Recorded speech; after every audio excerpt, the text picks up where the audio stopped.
पापा के मरने के बाद आज पूरे 1 साल बाद मैं अपने मायके आई। जैसे ही गाड़ी दरवाजे के पास रुकी, दिल में एक अजीब सी बेचैनी, अजीब सी कसक उठी। आंखों में अनायास ही आंसू आ गए। पापा का चेहरा आंखों के आगे नाचने लगा। आज वो दरवाज़ा बिल्कुल ही सूना सूना सा लग रहा था। जहाँ आते ही मुझे पापा दिखाई देते थे और मुझे देखते ही खुशी से मेरे पास आते हुए मुझे बेटू कहकर गले लगा लेते थे। दरवाजे की ओर बढ़ते हुए मेरे कदम भी लड़खड़ाए जा रहे थे। ऐसा लग रहा था जैसे मैं पहली बार अपने घर आई, उस घर में जहाँ मेरा बचपन बीता, जहाँ मैं 22 साल रही। आज वो घर इतना अजीब सा क्यों लग रहा था, जबकि भैया मेरे साथ ही थे। खैर, घर के अंदर आते ही एक सरसरी भरी निगाह चारों ओर डाली। सन्नाटा, कोई चहल पहल दिखाई ही नहीं दे रही थी। ऐसा लग रहा था जैसे घर में कोई रहता ही नहीं। भैया मुझे सोफे पर बैठने को बोल भाभी को आवाज़ लगाने लगे। भैया की आवाज़ सुन भाभी आते हुए कहती हैं, अरे बड़ी जल्दी आ गए आप लोग।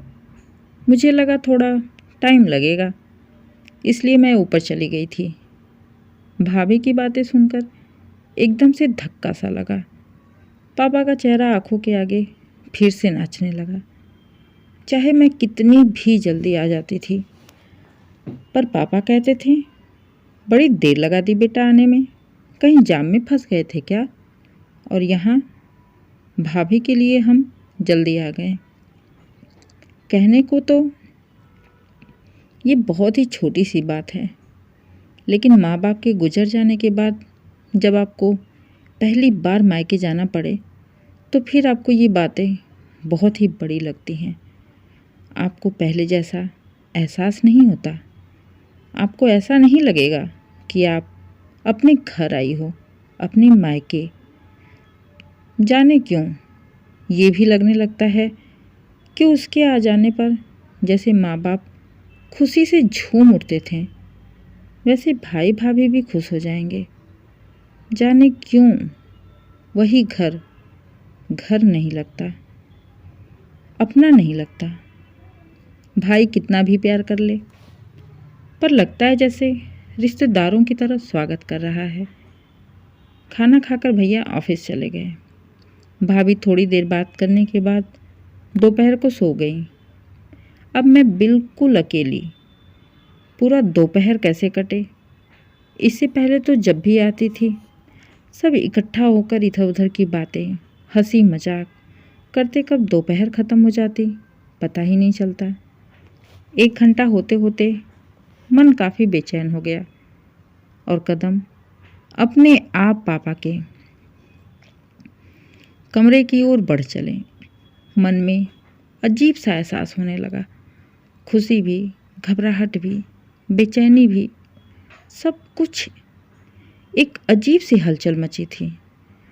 पापा का वही सजा सजाया कमरा आंखों के आगे बार बार आ रहा था।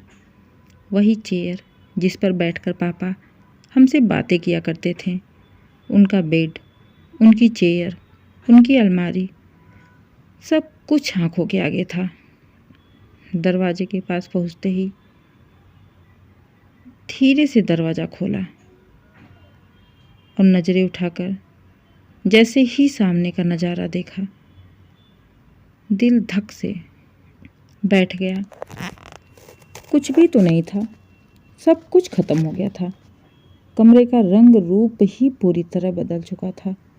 न पापा की अलमारी, न पापा का बेड, न उनकी चेयर, न उनकी बुक रखने की छोटी सी रेक, कुछ भी तो नहीं था वहाँ जिससे कि पापा का लेस मात्र भी एहसास हो पाए।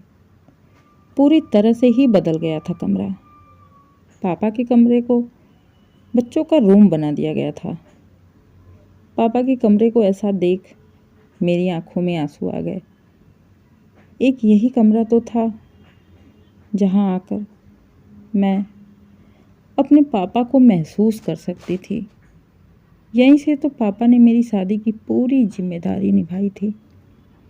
माँ के ना होने के बावजूद भी पापा ने हर छोटी से छोटी चीज़ की खरीदारी अपने हाथों से करी थी। उन्हें मेरी हर ज़रूरत का बखूबी पता था। माँ के ना होते हुए भी पापा ने मेरी परवरिश में कभी कोई भी कमी नहीं रखी।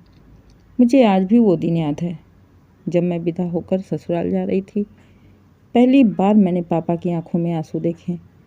उन्होंने रोते हुए कहा, मेरे ससुर जी के सामने हाथ जोड़ते हुए कहने लगे, भाई साहब, बिन माँ की बच्ची है, कोई गलती हो जाए तो नादान समझकर माफ़ कर दीजिएगा। इतना कहकर पापा रोते हुए मेरे पास आए और मेरे दोनों हाथों को अपने हाथ में लेकर कहने लगे, बेटा, जाते जाते अपने बाप की एक सीख लेती जा। बेटा, मैंने तुम्हें माँ और बाप दोनों बनकर पाला है। मेरे संस्कारों की, मेरे परवरिश की, मेरी इज्जत की बागडोर अब तुम्हारे हाथों में है। मैं पापा को पकड़कर खूब रोई थी।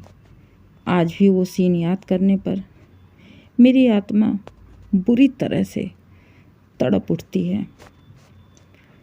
खैर, एक उड़ती उड़ती सी नज़र कमरे में डालने पर दिल बैठ जाता है। सब कुछ तो बदल चुका था। न पापा का कमरा, न पापा की यादें, न पापा का एहसास, कुछ भी तो नहीं था वहाँ। कमरे को पूरी तरह से बच्चों के हिसाब से सजा दिया गया था। बड़े ही उदास मन से मैंने कमरे से बाहर कदम रखे और बाहर आ गई। खैर, शाम होते होते भैया भी आ गए। अब थोड़ा अच्छा लगने लगा था, लेकिन भैया भी थोड़ी देर बैठ बात करने के बाद अपना लैपटॉप लेकर अपने कमरे में चले जाते हैं। भाभी किचन में खाना बनाने, बच्चे अपने रूम में पढ़ने चले जाते हैं। एक बार फिर से मैं बुरी तरह अकेली हो जाती हूँ। भैया भाभी के कमरे में बेधड़क आ जा नहीं सकती। बच्चों के कमरों में जाओ तो उनकी पढ़ाई डिस्टर्ब होगी, तो फिर मैं जाऊँ तो जाऊँ कहाँ। इतना अकेलापन, इतनी बेचैनी, जैसे तैसे 2 दिन काटे और वापस ससुराल गई।